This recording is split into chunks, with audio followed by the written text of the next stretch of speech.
129 জন যাত্রী নিয়ে মাঝ আকাশে বিমানটি হঠাৎই প্রবল ঝড়ের মধ্যে গিয়ে পড়ে। পাইলটরা অনেক চেষ্টার পরেও কিছুতেই বিমানটিকে তাদের কন্ট্রোলে আনতে পারছিল না। কি হয়েছিল এই 129 জন যাত্রীর সাথে? তারা কি সবাই সুস্থ শরীরে বাড়ি ফিরতে পেরেছিল? কাহিনীর শুরুতে দেখা যায় লিও নামের একজন অভিজ্ঞ পাইলট প্রতিদিনের মতন ডিউটিতে যাওয়ার জন্য রেডি হচ্ছে।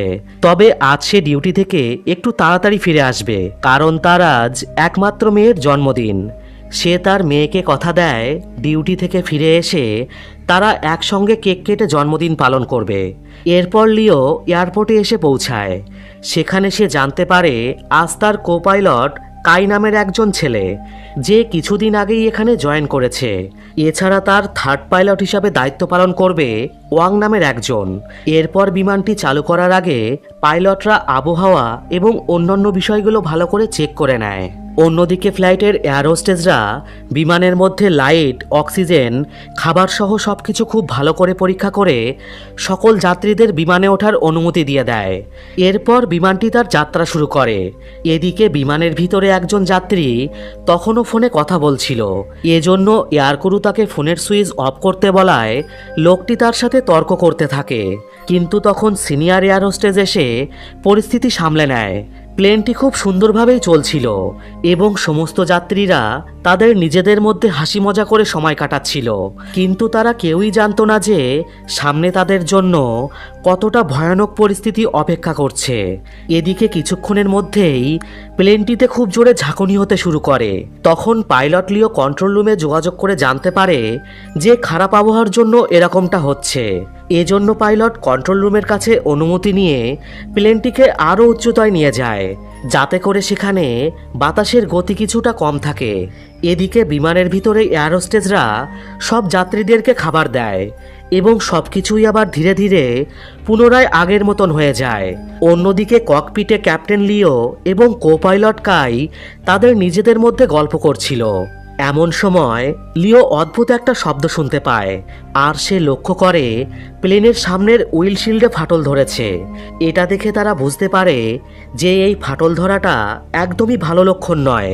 তাই তারা দ্রুত এই বিষয়টি কন্ট্রোল রুমে জানায়। কন্ট্রোল রুম থেকে বলা হয় বিমানটিকে আরও উপরের দিকে নিয়ে যেতে, যাতে করে বাতাসের চাপটা একটু কম হবে। কিন্তু তাদের কথা শেষ হওয়ার আগেই বিকট আওয়াজ করে বিমানের উইলশিল্ড সম্পূর্ণ ভেঙে যায়, আর প্রচণ্ড বাতাসের বেগে কোপাইলট কাই জানলা দিয়ে অর্ধেক বাইরে বেরিয়ে যায় এবং ক্যাপ্টেন তার সমস্ত শক্তি দিয়ে তাকে ভিতরের দিকে টেনে ধরে রাখে। ঠিক তখনই ভাঙা কাচের টুকরোর আঘাতে বিমানের ডান পাশের ইঞ্জিনে আগুন লেগে যায়। এদিকে বিমানের ভিতরে সবাই বুঝতে পারে নিশ্চয়ই খারাপ কিছু একটা ঘটেছে, আর এই প্লেনে থাকা 119 জন যাত্রী আর 9 জন ক্রু মেম্বারের জীবন এখন নির্ভর করছে লিওয়ের ওপর।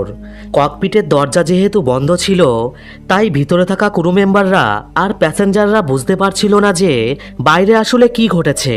এজন্য সবাইকে তাদের সিট বেল্ট বেঁধে শান্ত থাকার অনুরোধ করা হচ্ছিল। এদিকে সেই থার্ড পাইলট ওয়াং এবং ক্রু মেম্বারদের প্রধান বিনান বাইরের থেকে ককপিটে থাকা পাইলটদের সাথে যোগাযোগ করার চেষ্টা করে, কিন্তু ককপিট থেকে কোনো উত্তর না পাওয়ায় তারা বুঝতে পারে নিশ্চয়ই খারাপ কিছু একটা ঘটেছে। অন্যদিকে ককপিটের ভিতরে লিও তখনও কাইকে প্রাণপণে শক্ত করে ধরে রেখেছে, যাতে করে সে বিমান থেকে বাইরে ছিটকে না পড়ে যায়। কিছুক্ষণ পর লিও আস্তে আস্তে কাইকে ছেড়ে দিয়ে তার নিজের আসনে চলে আসে আর প্লেনের কন্ট্রোল নিজের হাতে নিয়ে দ্রুত কন্ট্রোল রুমে যোগাযোগ করে। তবে ঠিক ওই সময় তারা একটা বরফে ঢাকা পাহাড়ের ওপর দিয়ে উড়ে যাচ্ছিল, তাই সামান্য ভুল হলেই তারা সোজা গিয়ে পাহাড়ে ধাক্কা খাবে। তখন হঠাৎই প্লেনটি ডান দিকে অনেকটা ঘুরে যায়, আর এজন্য যাত্রীরা সবাই একপাশে চলে যেতে শুরু করে। এই ঘটনায় যাত্রীদের মধ্যে এবার পুরোপুরি আতঙ্ক ছড়িয়ে পড়ে, আর তারা তাদের সিট বেল্টগুলো আরও শক্ত করে বেঁধে নেয়। এদিকে বিমানের ক্রু মেম্বাররা তাদের জীবন বাজি রেখে তখন সেখানে থাকা বয়স্ক আর বাচ্চাদের সাহায্য করতে থাকে। অন্যদিকে ক্যাপ্টেন লিও বিমানের নিয়ন্ত্রণ ফিরে পাওয়ার জন্য আপ্রাণ চেষ্টা করে যাচ্ছিল। লিওন তখন বিমানটিকে আচমকাই একটা টান দেয়, আর এতে করে কাই আবারও বিমানের ভিতরে চলে আসে।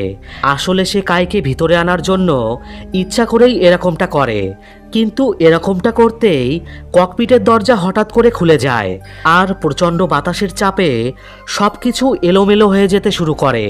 এমন সময় যাত্রীদের সামনে অক্সিজেন মাস্ক নেমে আসে আর এয়ার হোস্টেসরা অনেক কষ্টে সবাইকে অক্সিজেন মাস্ক পরাতে সাহায্য করে।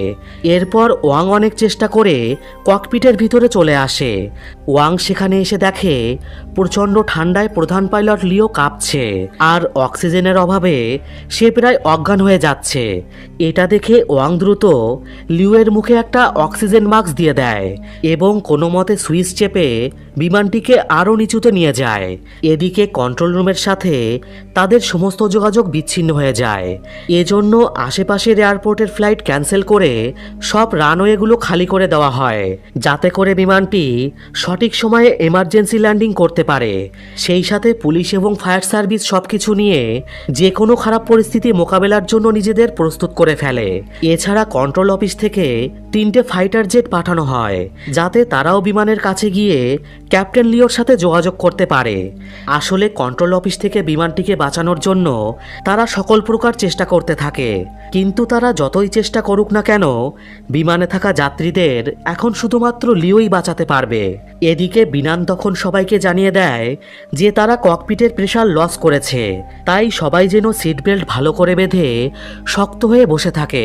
কন্ট্রোল রুম থেকে তখন বলা হয় যে তাদের সামনে বিশাল বড় একটা বরফে ঢাকা পাহাড় রয়েছে আর সেখান থেকে যাওয়ার জন্য তাদেরকে আরও 3000 মিটার নিচ দিয়ে যেতে হবে। তা না হলে তারা বেঁচে থাকার জন্য পর্যাপ্ত পরিমাণে অক্সিজেন পাবে না। লিও তখন সাহসিকতার সাথে বিমান নিয়ে বরফের কিছুটা ওপর দিয়ে এগোতে থাকে। তবে সে একদম আতঙ্কিত হয়েছিল, কারণ তখন বিমানের মাত্র একটা ইঞ্জিন কাজ করছিল আর ককপিটে প্রচণ্ড বেগে বাতাস আর বরফ ঢোকার কারণে সামনে কি রয়েছে সেটা তারা স্পষ্টভাবে দেখতে পারছিল না। তাই যে কোনো মুহূর্তেই বিমানটি পাহাড়ের সাথে ধাক্কা খেতে পারে। এদিকে শহরের সব মানুষ ওই প্লেনের খারাপ অবস্থার কথা জেনে যায় আর ওই বিমানে থাকা যাত্রীদের আত্মীয় স্বজনরা এয়ারপোর্টে এসে খোঁজ খবর নিতে থাকে। অন্যদিকে বিমানের ভিতরে যাত্রীরা ধীরে ধীরে তাদের ধৈর্য হারিয়ে ফেলতে শুরু করে। তাই একজন যাত্রী তখন ককপিটে কি হয়েছে দেখার জন্য যেতে যায়, কিন্তু তাকে বাধা দেওয়া হলে সে ট্রলি দিয়ে একজন এয়ারক্রুকে আঘাত করে। তখন বিমান তার সামনে এসে দাঁড়ায় আর বলে যা কিছুই হয়ে যাক এখন তাদের পাইলটের ওপর পুরোপুরি ভরসা রেখে নিজেদেরকে শান্ত রাখতে হবে। এদিকে ককপিটের ভিতরে ওয়াং লিওকে উষ্ণ করে রাখার চেষ্টা করে চলেছে আর লিও প্রাণপণ চেষ্টা করে ঝড়ের মধ্য দিয়ে বিমানটিকে সামনের দিকে এগিয়ে নিয়ে যেতে থাকে। অন্যদিকে লিওর ওয়াইফ তাদের মেয়ের জন্মদিনের জন্য খাবার তৈরি করছিল। ঠিক তখনই সে লিওর বিপদে পড়ার খবরটা জানতে পারে, কিন্তু সে বিচলিত না হয়ে তাদের মেয়েকে সান্ত্বনা দিতে থাকে। এদিকে প্লেনের ভিতরে লিও আস্তে আস্তে বেহুশ হয়ে যেতে শুরু করে আর সে দেখতে পায় সে তার মেয়ের জন্মদিনে কেক কাটছে, কিন্তু তখন ওয়াং লিওকে জাগিয়ে দেয়। এরপর লিও ওই কালো মেঘের মধ্য দিয়ে সঠিক রাস্তা খুঁজে বের করে বিমানটি চালিয়ে নিয়ে যেতে থাকে। অন্যদিকে কন্ট্রোল রুমে সবাই রাডারে দেখতে পায় প্লেনটি পাহাড়ের ফাঁকফোকর দিয়ে আর কালো মেঘের ঝড়ের মধ্য দিয়ে সামনে এগোচ্ছে। এদিকে তখন বিমানের ভিতরের পরিস্থিতি আরও বেশি খারাপ হয়ে যায়। প্রচণ্ড ঝাঁকুনিতে ওপরে থাকা লাগেজগুলো যাত্রীদের গায়ে পড়তে শুরু করে। এদিকে নিচে সবাই ভগবানের কাছে প্রার্থনা করছিল, কিন্তু হঠাৎই বিমানটি রাডার থেকে অদৃশ্য হয়ে যায়। কন্ট্রোল রুমের সবাই মনে করে বিমানটি হয়তো ক্র্যাশ করেছে, কিন্তু তাদের ধারণাটা ভুল ছিল, কারণ তখনও বিমানটি চলছিল আর বিমানের সব যাত্রীরাও বেঁচে ছিল। এবার লিও প্লেনের লেভার টেনে দেয় এবং প্লেনটিকে অনেক উঁচুতে নিয়ে যেতে শুরু করে। তবে এতে করে বিমানের ভিতরের কম্পন আরও বেড়ে যায় এবং পরিস্থিতি ক্রমশ আরও খারাপ হতে থাকে। লিওর মাথায় তখন শুধুমাত্র একটাই কথা ঘুরপাক খাচ্ছিল, আর সেটা হলো এই প্লেনে থাকা 119 জন যাত্রীর জীবন এখন শুধুমাত্র তার হাতে। এরপর অনেক চেষ্টার পর অবশেষে প্লেনটি ওই মেঘের ভিতর থেকে বেরিয়ে আসে আর সেই সাথে পরিস্থিতিও স্বাভাবিক হয়ে যায়। মৃত্যুকে এতটা সামনে থেকে দেখে বিমানের সব যাত্রীরা পুরো শকড হয়ে যায়। অনেকে তাদের শেষ ভিডিও বানায়, কারণ তারা নিশ্চিত ছিল তারা আর বেঁচে ফিরতে পারবে না। এমন সময় প্লেনটি আরও অনেকটা নিচুতে চলে আসে, আর এখানে পর্যাপ্ত পরিমাণে অক্সিজেন ছিল। পাইলট তখন আরও ভালোভাবে দেখার জন্য তার অক্সিজেন মাস্কটি খুলে দেয় এবং সেই সাথে তারা আবারও কন্ট্রোল রুমের সাথে যোগাযোগ করতে পারে। কন্ট্রোল রুম থেকে তাদেরকে বলা হয় দ্রুত এমার্জেন্সি ল্যান্ডিং করার জন্য। এদিকে বিমানের ভিতরে সবাই ক্র্যাশ ল্যান্ডিংয়ের জন্য প্রস্তুতি নিতে শুরু করে। তবে অবশেষে প্লেনটি কোনো প্রকার বাধাবিঘ্ন ছাড়াই নিরাপদভাবে মাটি স্পর্শ করে। কিন্তু বিপদ তাদের তখনও শেষ হয়নি, কারণ ওই রানওয়েটা ছিল খুব ছোট আর বিমানটি সজোরে সামনের দিকে এগিয়ে যেতে থাকে। কিন্তু একদম শেষ মুহূর্তে এসে ক্যাপ্টেন লেভারটি সজোরে টেনে দেয়। এর ফলে বিমানটি একদম শেষ প্রান্তে এসে দাঁড়িয়ে যায়। এই ভয়াবহ দৃশ্য দেখে বিমানের সবাই কেঁদে ফেলে। লিও তখন মাইক হাতে নিয়ে সবার উদ্দেশ্যে ক্ষমা চায় আর বলে বিমানের সব যাত্রীরা যেন ধীরে ধীরে প্লেন থেকে নেমে যায়। এদিকে প্লেনে থাকা সবাই লিওকে তাদের জীবন বাঁচানোর জন্য ধন্যবাদ দিতে থাকে। এরপর একে একে সব যাত্রীরা বিমানের বাইরে চলে আসে আর লিওকে বিমান কর্তৃপক্ষ এতগুলো যাত্রীর জীবন বাঁচানোর জন্য তাকে সাহসী পাইলট উপাধি দেয়।